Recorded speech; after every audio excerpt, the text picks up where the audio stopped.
భారత చరిత్రలో మరో కీలక అధ్యాయం ఆవిష్కృతమైంది. రాజస్థాన్ రాష్ట్రంలోని దీగ్ జిల్లాలో జరిగిన తవ్వకాల్లో ఋగ్వేద కాలం నాటి సరస్వతీ నదికి సంబంధించిన పురాతన ప్రవాహ మార్గం బయటపడింది.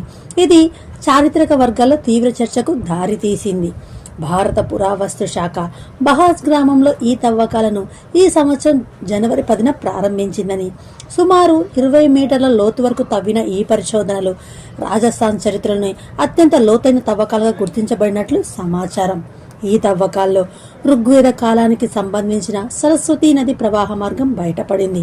మహాభారత కాలంతో పాటు 5 వేర్వేరు యుగాలకు చెందిన ఆధారాలు లభించాయి.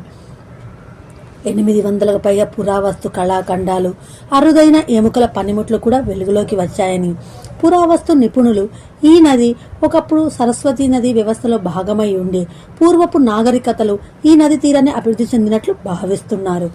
ఈ తాజా విషయాలు భారత చరిత్రకు కొత్త దారి చూపే సంఘటనగా పరిగణించవచ్చంటూ నిపుణులు చెబుతున్నారు.